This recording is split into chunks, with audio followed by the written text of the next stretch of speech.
안녕하세요.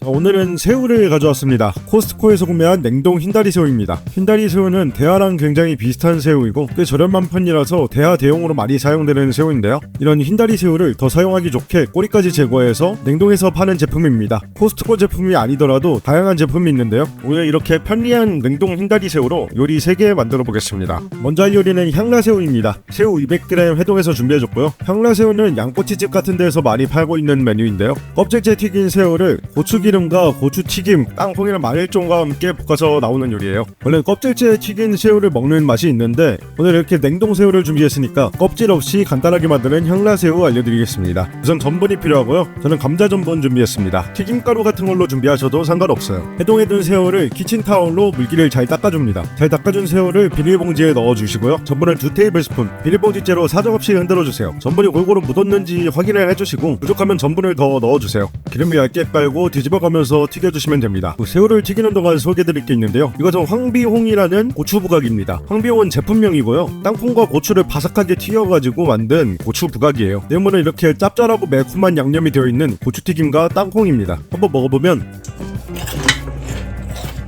굉장히 과자처럼 바삭하다는 걸 알 수 있는데요. 이게 그냥 먹어도 정말 맛이 있습니다. 특히 술안주로 이만한 게 없어요. 나중에 맥주 드실 때 안주로 먹으면 정말 작살납니다. 아무튼 이 황비용을 먹고 싶은 만큼 준비해주세요. 그리고 파를 준비할 겁니다. 파는 약 40g 정도 준비해주시고요. 잘게 잘라서 볶기 좋게 만들어서 사용하겠습니다. 그리고 추가적으로 마늘종 같은 게 있으면 넣어주시면 좋아요. 새우가 잘 튀겨주셨다면 잘 건져주시고요. 튀겼던 기름을 빼서 한 테이블스푼 양 정도만 남겨줄게요. 저는 이렇게 기름을 재활용하지만 집에 고추기름 있으면 고추기름을 활용하시는 걸 추천드립니다. 이 기름에 파를 볶아줄 거고요. 파 향이 올라오면 고추부각과 새우를 넣고 간장을 10ml 정도 넣어준 다음 한번 볶아주면 완성입니다. 이제 접시에 옮겨 담아주면 맥주 안주로 딱 좋은 향라새우 완성입니다. 맛은 정말 양념은 별거 안 했잖아요. 그럼에도 불구하고 이 황비용 하나만 넣어도 매콤 알싸한 맛이 완성이 됩니다. 새우튀김은 전분이 얇아서 그렇게까지 바삭하진 않지만 고추부각이랑 함께 먹으면 고추부각이 굉장히 바삭하기 때문에 부족한 바삭함까지 채워줄 수 있어요. 이렇게 보관도 편리하고 사용도 쉬운 냉동새우로 만들 수 있는 조리까지 쉽고 간단한 향라새우, 혼술할 때 드셔보시는 거 한번 추천드립니다. 재료비는 대략적으로 5,000원 정도 가격이 들었습니다.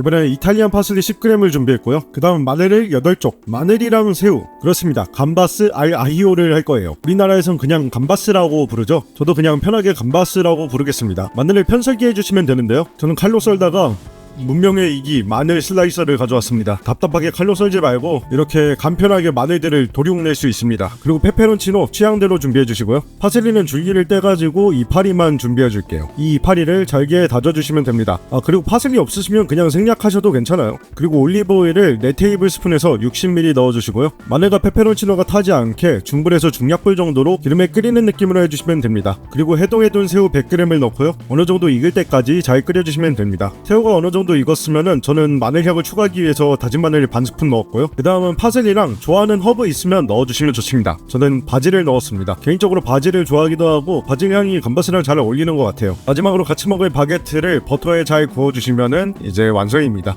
감바스 위에 구운 바게트를 잘 플레이팅 해주시고 드시면 되겠습니다. 개인적으로 알리올리오나 감바스 같은 거에 마늘향이 강하게 나는 걸 좋아하는데요. 마지막에 간마늘을 넣어주시면은 폭발적인 마늘향을 느낄 수 있습니다. 마늘은 다질수록 향이 강해지고 열이 많이 가해지면 향을 잃어버리기 때문에 이렇게 마지막에 간마늘을 넣어주는 게 마늘향을 가장 효과적으로 사용할 수 있어요. 재료비는 총 5,350원 정도 들었는데요. 올리브유 가격이 요즘 너무 많이 비싸진 것 같아요.